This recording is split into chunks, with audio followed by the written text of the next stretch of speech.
மாமா எங்க இந்த ஊரால ஊருக்குள்ள பலவள்ளி மாலை தந்தாட்டம், தக்காளி பழமாட்டம், பெத்தனை கொடியாட்டம், இவ்வளவு சிலிம்மா இவ்வளவு அழகா ஒடிச்சு மடியில கட்டுற மாதிரி இப்படி சிம்மரனாட்டம் வந்திருக்கிறேன்னு. ஐயோ யாருக்கிட்டதான் போகட்டும், யாருக்கிட்டையும் போவாதான் இந்த கோயில் பூசாரி கிட்ட போ. அவர் கங்காணம் கட்டிருப்பாரு. கங்காணா கங்காணா நீ போய் அசாம மாறாம முடியும் விளக்கு கங்காணம் பண்ண சட்டியில வந்து போடுவோம். அப்படி அப்படியா? ஐயோ போகட்டும். ஒரே குஞ்சு நேரத்துல பிடிக்க முடியாது. பூரா உறங்குறதுக்கு எங்க கிடக்குதுன்னு தெரியல. தலைகுத்துல விட்டு போச்சுமா. பூரா பூமி பார்த்து நட்டுக்கிட்டு அப்படியே அதாவது கோச்சிட்டு அந்த பக்கம் இந்த பக்கம் திரும்பி இருக்குது. பூரா தலைகுத்துல விட்டுக்கிட்டு. அப்படி இல்லப்பா, என்னோட எதிர்வார்த்தை பேசுவதற்கு ஒரே குஞ்சுக்குது வேணுமா?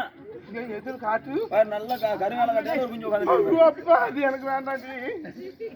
நீக்கிற கண்ணா உட்காந்து. என்னோட எதிர்வார்த்தை பேசுவதற்கு என்னை போல அழகான ஆடவன் தேவை. ஓ அப்படியா? ஆமா. ஏமா கண்ணு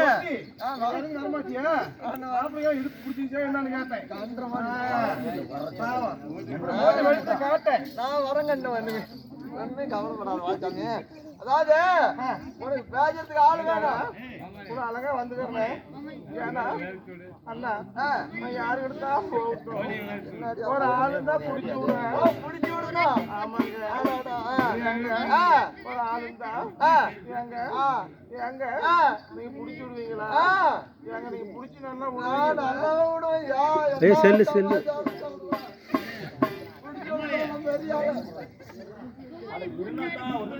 ஆனா இருந்தா வேச ஆடிட்டு வரல கூட்டிட்டு போறேன். இருந்தா குடிச்சுதானே விடணும்.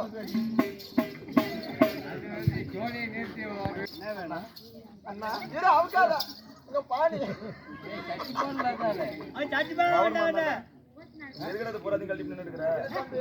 சமாச்சாரம் என்னது? நான் அமைக்கல, எல்லாம் அவதிச்சு. ஒன்னால உனக்கு அவுக்கு தெரியல. அப்புறம் நான் அப்படின்னு அவுத்து காட்டுறேன். அப்படின்னு எப்படி அப்படின்னு அப்படி கிடையாது. நான் சொல்றேன் பாரு, நான் சொல்றேன் பாரு. எப்படி சொல்லணும்? அவசரப்படாத அவசரக்காரருக்கு புத்தி மட்டும் கண்ணு. அதாவது வந்து இங்க இந்த ரைட்டு மரத்துல ஒருத்தன் நிறுத்தி இருக்கிறேன். சரி, ஆலாம் மரத்துல இருக்குமே என்னது?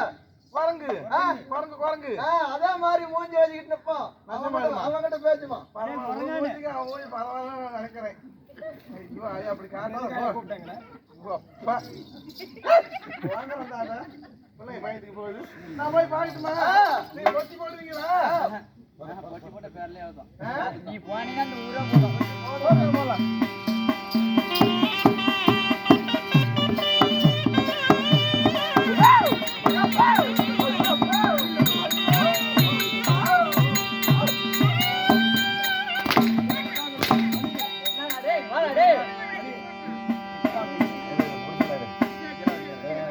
என்னடா பண்ற தாயே? வந்தது அடிக்கிற நீங்க இல்ல என்ன பண்ண? போய் பார்த்தேன். சரி, உடக்காம அந்த கீரி பண்ண அந்த மண்ணால கூட வேணுமான மோர் வச்சிருக்கானே. சரி, வச்சிருக்கானு குடிக்க மாட்டேன். தாயேலி இது என்ன மிச்சர் போட்டணுமா? அவன் என்னத்த வச்சிருக்கானா? அண்ணா அண்ணா நடிக்காது நடிக்காது அங்கதான் நரிக்கே நரிக்கேன்னு குத்துறாங்க. ஏய் என்னத்துல வச்சிட்டு நரிக்கே நரிக்கேன்னு குத்துறேன். அந்த பிள்ளையா தெரியணும். என்ன வச்சிட்டு அவளுக்கு தானே. ஏய் இது குடு மாட்டேன். வாணி தான் தெரியும் கூட. இந்த அந்தான தான் போற வேலையே இருக்கக்கூடாது. அசாமா ரெண்டு கூட வெஞ்சிமா வந்து சொக்கற சொக்கறவா பாரு. எந்திரிச்சினா நல்லா நல்லா ஓடும். வந்துட்டா அப்படி மௌன அப்படியே பிள்ளைங்க வெளிய வந்துட்டா போதும். பிள்ளைங்க வந்து அங்க இருந்து குடு குடு குடு போடல. அது என்ன தெரியல மணி. யாமணி மணி எண்ணின்னு கண்டுட்டா அப்படி மௌன சல்லு கொடுக்குறாங்க. ஏப்பா என்னப்பா சமாச்சாரம்? என்னப்பா அப்படியே புலம்பிட்டு கிடக்குறா? நாமளே பேச நீரும் நேரமாகும். ஆறு மாடு வந்துட்டாங்க. நீ நடி வக்கரகேது வழி எரிகண்டா சூரன் சம்காரம். அப்படியா? இந்த நாடகத்தில் நான் யாரு? என் பெயர் என்ன தெரிய வேண்டும் அல்லவா?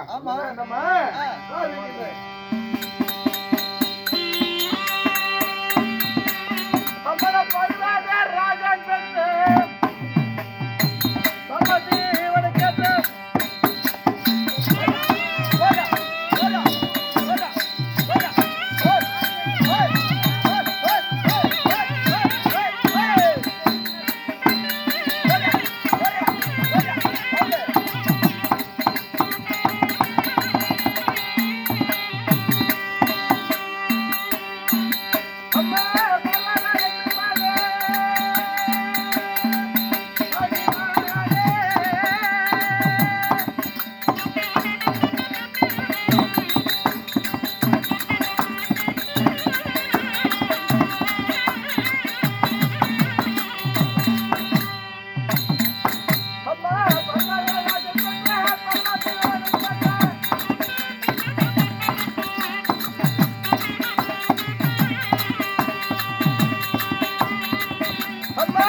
செல்லம் கண்ணம்மா என்னுடைய பெயரை சொன்னனே உன்னுடைய செவியில் நடந்ததா என்ன?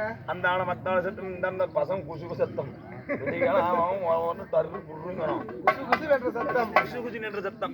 இப்ப சொன்னால் எனக்கும் தெரியும் மக்களுக்கும் புரியும். அப்படியா?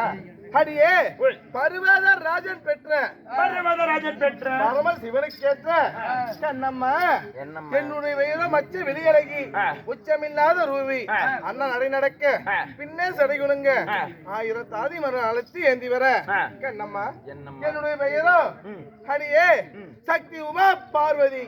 யாமா உன்னது பெயர் சக்தி உமா பார்வதி என்று சொல்கிறாய். உண்மைதான். நீ எப்படி பிறந்தாய்?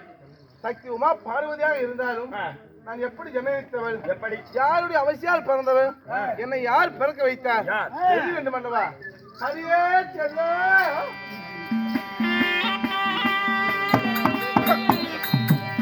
ஹரித உலக பிறக்க முன்னே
அதை போட்டு அனுப்பி விட்டுருங்க.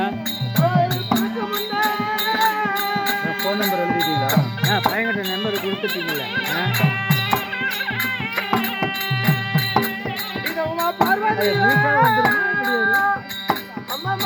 ஆச்சரியமா வரிகள் வரும். அது யாரும் ஏரியா கழிச்சானு போனேன். அதுவே அப்புறம் நாங்கள் ஃபோட்டோ பிடிச்சதெல்லாம் வந்துடும். அதில் வராங்க.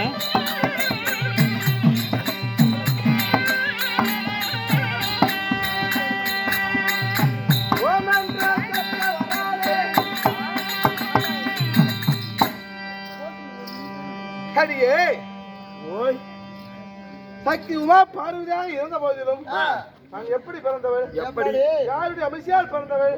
எப்படி? எப்படி? என்னை ஏன் பிறக்க வைக்க வேண்டும்? அடியே உலகம் பிறக்கும் முன்ன உத்தமையான பெண் பிறந்தேன். இந்த அகிலம் பிறக்கும் முன்ன அன்னையான பெண் பிறந்தேன். பூமி பிறக்கும் முன்னே உபையான பெண் பிறந்தேன். எப்படி பிறந்தேன்? யாருடைய அமைச்சியால் பிறந்தேன். என்னை ஏன் பிறக்க வைக்க வேண்டும்? அடியே கண்ணம்மா ஆதி மகாமுனிவராகப்பட்டவர் நீண்ட காலமாக தவத்தில் இருந்தார்.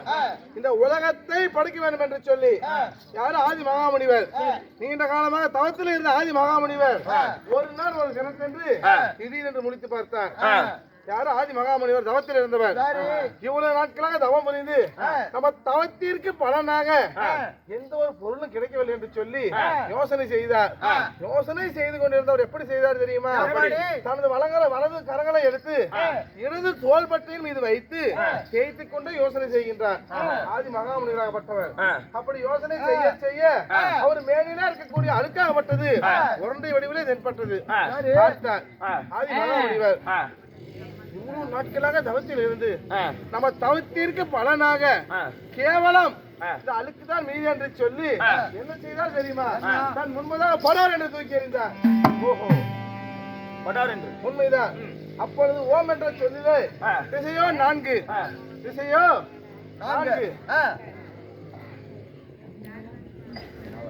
திசையோ 4.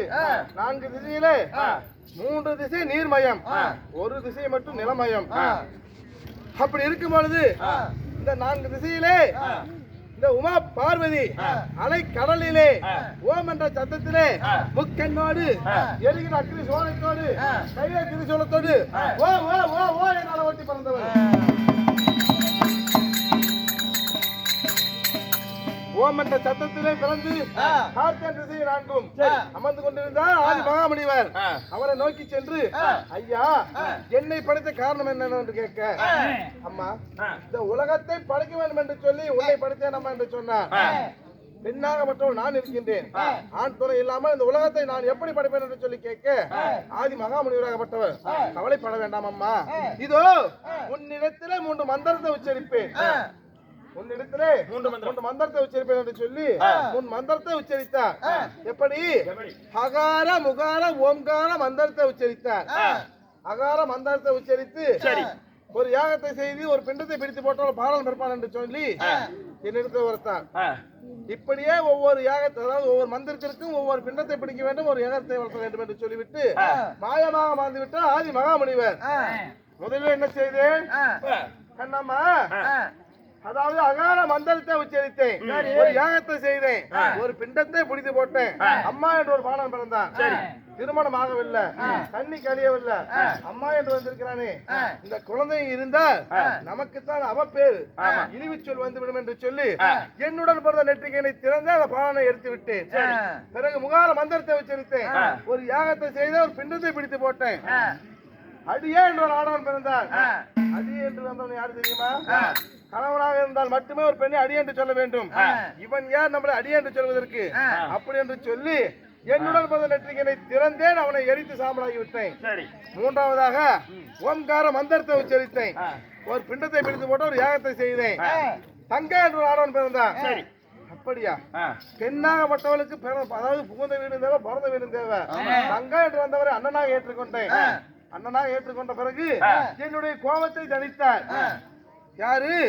அவருக்கு எத்தனையோ பெயர் இதுக்கு முன்பதாக நந்தநந்தனன், கோபாலன், கோவிந்தன், கருடவாகனன், சீனிவாசன், இப்படி சொல்லக்கூடிய எத்தனையோ பெயர் நாமங்கள் இருந்தாலும் அன்னைக்கு என்னுடைய அம்சையால் பிறந்ததுனால, இந்த ஆதிசக்தியின் அம்சையால் பிறந்ததுனால அவருக்கு நான் வைத்த பெயர் தான், அதாவது அடியே ஆதி நாராயணமூர்த்தி. ஆதி நாராயணமூர்த்தி உண்மைதான். ஆதியில் பிறந்தனால ஆதி நாராயணமூர்த்தி. உண்மைதான். ஆதி நாராயணமூர்த்தி என்று பெயர் சூட்டிய பிறகு என் கோபத்தை தனித்து அருகாமையில் வந்தார். தங்கா, கோபத்தை பொறுத்துக் கொள்ளம்மா, ஒரு பெண்ணிற்கு இவ்வளவு கோபதாபம் ஆகாது. இந்த உலகத்தை படைக்க வேண்டும் என்று சொல்லி ஆதி மகாமுனிவர் உன்னை படைத்தார். பிறக்கின்ற குழந்தையெல்லாம் எரித்து விட்டார். இந்த உலகத்தை எப்படி நீ படைப்ப? எப்படி அப்படி என்று சொல்லி எனக்கு புத்தி புத்தி எடுத்துரைத்து கோபத்தை தனித்தார். அண்ணா, இப்ப நான் என்ன செய்வது என்று கேட்க, இதற்கு முன்பதாக பிறக்க வைத்து 2வது நாள் குழந்தைகள், அவளை பிறகும் நான் பிறக்க வைக்க வேண்டும் என்று சொல்ல, அவள் சொல்லை கேட்டு அகார மந்திரத்தை உச்சரித்து ஒரு பிண்டத்தை பிடித்து போட்டு யாகத்தை செய்தேன். அம்மா என்று வந்தார். அப்படி அண்ணனை பார்த்து கேட்டேன், அண்ணா இந்த பிள்ளை யார் என்று கேட்டேன். முதல்ல பிள்ளை யாருன்னு கேட்டேன். இந்த பிள்ளை யார் என்று கேட்டேன். அவருக்கு எனக்கு விநாயக பெருமான், விக்னேஸ்வரன் எத்தனை பேர் இருந்தாலும் இந்த தாய் வைத்த முதல் பெயர் அவருக்கு பிள்ளை யார். சொந்தி கணேசமூர்த்திக்கு முதல் பெயர் பிள்ளை யார். அம்மா என்று வந்தவன மூற்ற பிள்ளையாக ஏற்றுக்கொண்டேன். பிறகு முகார மந்திரத்தை உச்சரித்தேன். அடியே என்று ஆடவன் பிறந்தார். அடியே என்று என்ன செய்வது கேட்க, திருமணம் செய்து கொள்ளமா என்று சொன்னார். என் ஆதி நாராயணமூர்த்தி. திருமணத்துக்கு நான் ஒப்புக்கொண்டேன். நான் திருமணம் செய்து கொள்ள என்று சொல்லிவிட்டேன். ஆனா அந்த ஆடவனாகப்பட்டவன் திருமணம் செய்து கொள்ள மாட்டேன் என்று மறுத்து விட்டார். ஏன், எதனால? இதற்கு முன்பதாக இதே ஏகத்தில் பிறக்க வைத்தாய். உன்னுடன் பிறந்த நெற்றிக்கனை திறந்து என்னை எரித்து விட்டாய். பிறகு இதை யாகத்தில் பிறக்க வைத்திருக்கிற, பிறக்க வைத்து என்னை திருமணம் செய்து கொள்ள என்று கேட்க, நானும் திருமணம் செய்து கொள்வேன். ஆசை அன்போடு கணவனும் மனைவி கட்டி அணைவோம், ஒன்று சேருவோம். கொஞ்சி கோபம் பொழுது நீ கோபப்பட்டு உன்னை நெற்றிக்கனை திறந்தா பிறகும் நான் எரிந்து விடுவேன் அல்லவா? அதனால உன்னை திருமணம் செய்து கொள்வதாக இருந்த இதோ ஒரு நிபந்தனை, ஒரு கட்டளை. எப்படி தெரியுமா? உன்னுடன் பிறந்த நெற்றிக்கண்ணை பிடுங்கி இந்த சிவபெருமான் நெற்றியில பொருத்தினால் உன்னை திருமணம் செய்து கொள்வேன் என்று சொல்ல, சற்றும் தாமதம் இல்லாமல் இவனை திருமணம் செய்து கொள்ள வேண்டும் என்று சொல்லி என்னுடன் பிறந்த நெற்றிக்கண்ணை பிடுங்கி பொருத்தினார் சிவபெருமானுக்கு. அப்பொழுது இதோ என் நெற்றிக்கண்ணை பிடுங்கிய இடத்திலே ரத்தமாகப்பட்டது ஆறாக ஓடுகின்றது.